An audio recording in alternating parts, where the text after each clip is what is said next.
Hey guys, it's Brigitte with San Seed Company, and this video is the beginner's guide to seed starting. You all know that I have a million videos about seed starting, but this one is really for those people who are total beginners, who have not had any success, and really feel like seed starting is a mystery. It shouldn't be. I'm gonna tell you what you need to know and the things that you should spend money on and not spend money on, because I believe that seed starting and gardening should be accessible to all people. It shouldn't come with a high price tag. All you need is a little bit of knowledge, and I'm here to give it to you in this video. I promise by the end of this video that your germination rates are going to be 90% better because of the tips and tricks I'm gonna give you after almost 20 years of seed starting. So stick around, let's get into it.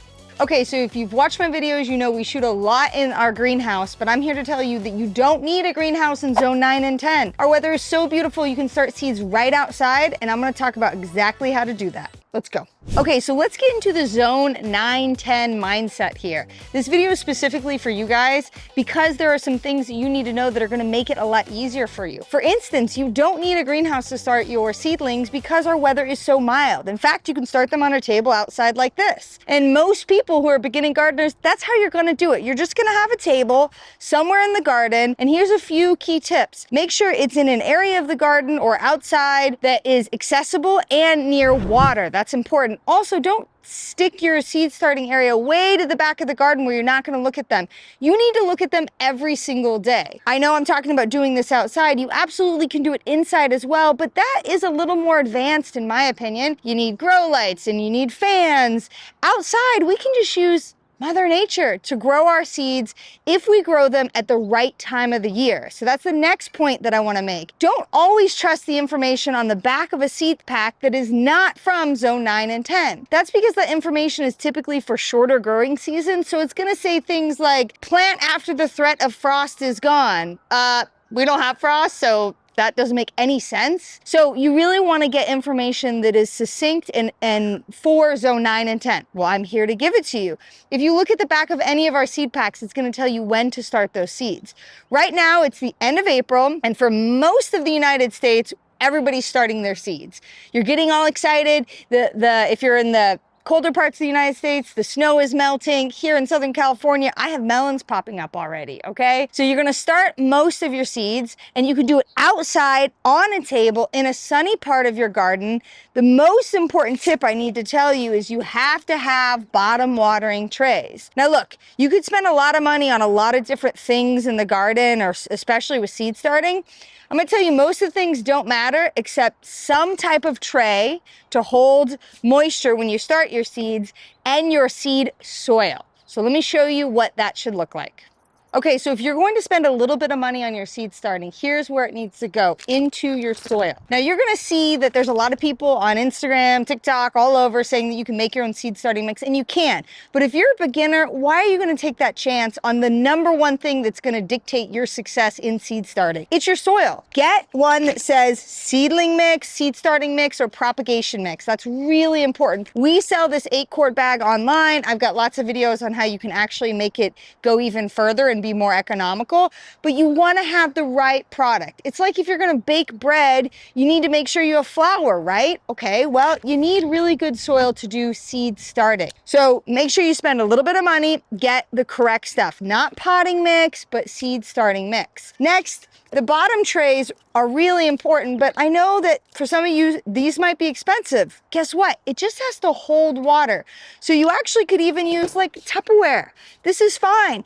The point is you want to be able to have water in the bottom of this so that when you put your starts in, it can suck up moisture from the bottom. Now, those are the two things that you really cannot go without. And lastly, obviously I'm a little biased, but you really should have regionally adapted seeds so that you have varieties that do really well in your area and the freshest and best seeds possible. So now let's get into exactly how you're gonna seed start.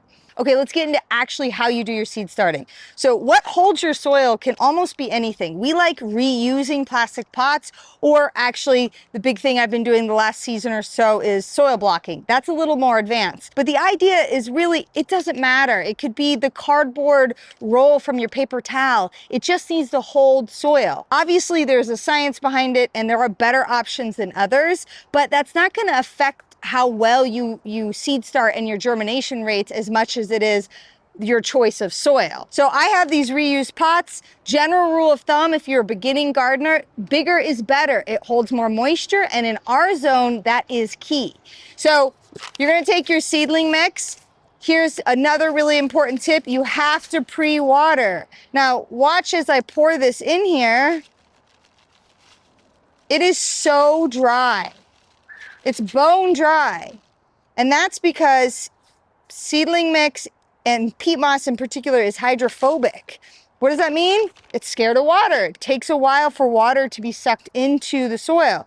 So you can't just pour it out, water real quick and think that that's good enough. If I pull this back, look, it's bone dry in the middle again. So I have to actually take my time and water really well.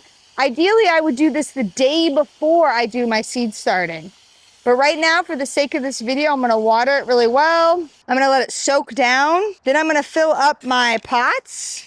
And again, this is a very large pot for seed starting, but the bigger the pot that you use, the more soil it holds, the more soil volume there is, the more water holding capacity there is.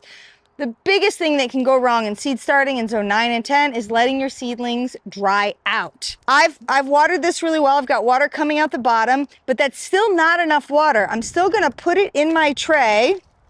And again, you can use a professional tray like this. If you don't have your hands on that, you can put it in something like this. The idea is that I'm putting water at the bottom of this tray so that it can suck up moisture into every single inch of soil that is in this tray. Now, I might actually do this the day before and make sure that this feels really heavy and totally saturated all the way through before I plant my seeds. Look, people, a lot of things can go wrong in seed starting, but the number one thing that goes wrong in hot zones is that seedlings or seeds dry out while they're germinating and they never break through the soil. So you have to come up with ways to allow moisture to get to the seedling for a longer period of time. Using these bottom watering trays is one way to do it. Do keep in mind, it comes with a caveat that you don't want water sitting in here for really more than probably 24 to 48 hours because it gets gross and stagnant. At that point, this will have sucked up as much moisture as it can, and you can simply just dump it out in the garden. Okay, so how do you actually plant the seed? That might seem like common sense, but it's not. What you really wanna make sure you do is you take your seed. I've got some Cosmos seeds here, and I'm only going to put 2, maybe 3 max in a pot this size. I will thin down to 1 after they germinate, but I'm gonna go ahead and I'm just gonna put them on top of the soil. And I'm doing that because I'm gonna cover them with finely sifted seed starting mix.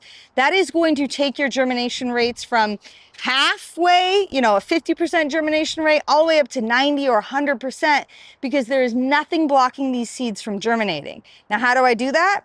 I take my seeds, I put them on top of the soil. I'm gonna take some dry seed starting mix here, and I'm going to put it in some type of sifter. This is just an old colander from the kitchen. And I'm going to put the soil right on top and keep out any of these big chunks that would not allow the seeds to germinate as quickly or as easily. I'm guesstimating, I don't know if that's an appropriate, real term. I am guessing and estimating how much soil is on top. The beauty of it being sifted is even if I put too much soil on top of here, it's likely to germinate very quickly. Now here's the key next step that's often forgotten. I'm gonna take this, I'm gonna put it back into my tray, whether it's in something that's being reused or an actual professional tray, and then I'm going to add more water to the bottom. I'm not actually gonna spray the top of this because I don't want to blow the seeds or the seedling mix that's really fine out of this tray. I want water to be sucked up by capillary action through the soil and eventually to the seeds. Now, for those of you who are seed starting and also working full-time jobs, raising kids, doing all kinds of stuff, these trays act as almost like an emergency watering system in that, let's say if you seed start on a Sunday and then you're going into work on Monday, you can put water in here Sunday night if it's gonna be particularly warm, and it can suck up moisture throughout the day, and then when you get home Monday night, you can guarantee that this didn't dry out. That is so important in our zone. Okay, so Again, this video is specifically for beginners, so I'm not going to go into some of the nitty-gritty details that I go into in our other videos. It's meant to just get you started. Crops like peppers are a little bit harder and they take a little bit more of some extra work, but in general, if you use really good seed starting mix, a bottom watering tray, and you start during the right time of the year, you're going to be successful. Now, let me address some common questions that people have. Should you be starting in full sun? Look, seeds don't require light to germinate unless it says specifically on the pack, which means you don't have to start the seeds in the sunlight, but the moment that they germinate, they have to come in contact with light to photosynthesize. The other thing that's really important is that if it is in full sun, and particularly the hotter areas of zone 9 and 10, you might have to be watering several times a day. Now, you can help mitigate that by putting up 40% shade cloth. Don't think you're gonna cheat by using 50, 60, 70. Really, no more than 50% shade cloth should be used for seed starting. But in general, they should be in full sun. And that's why planting in the right season is important. I've got peppers, and I actually have some late season chard. I've got beans, I've got melons that are all starting during the time of the year that they should be. So the temperatures are actually favorable to seed starting outdoors. When you start inside is when you're trying to jumpstart crops early, which is a little more of an advanced move. Again, not for this video. This is supposed to be for those of you who have never been successful at seed starting. I'm gonna make you successful if you follow these tips. Okay, so you planted the seeds, you covered it with finely sifted seed starting mix, you put it in a tray. How long should you wait for germination? Every seed pack will say on the back the exact days, but general rule of thumb, somewhere between 7 to 14 days, most seeds will germinate. If you're waiting longer than that, that's usually an indicator that something may have gone wrong. In fact, in ideal conditions, most seeds will germinate within a week.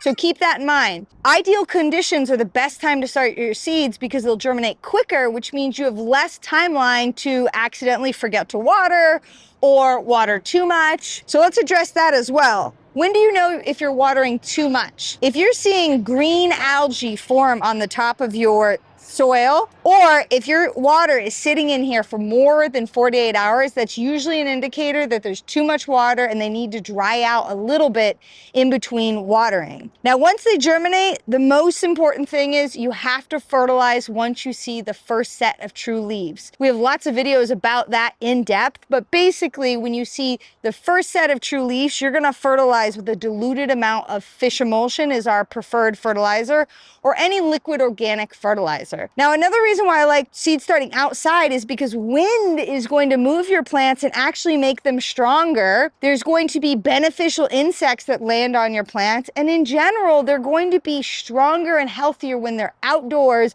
versus babied inside and then you bring them outside to harden off. In fact, all of these crops have been started outside, so I can literally plop them in the ground, no hardening off necessary, because they've been growing in this beautiful climate the whole time. So no matter what seedlings you're starting, remember the core principles. Really good soil, bottom watering tray, and start during the right time of the year. All of those things are going to make you astronomically more successful right from the get-go. Now, if you want to get more advanced, check out all of our seed starting videos we have. We have a whole playlist with hundreds of videos about seed starting where you really can geek out and learn how to start everything from arugula to zinnia.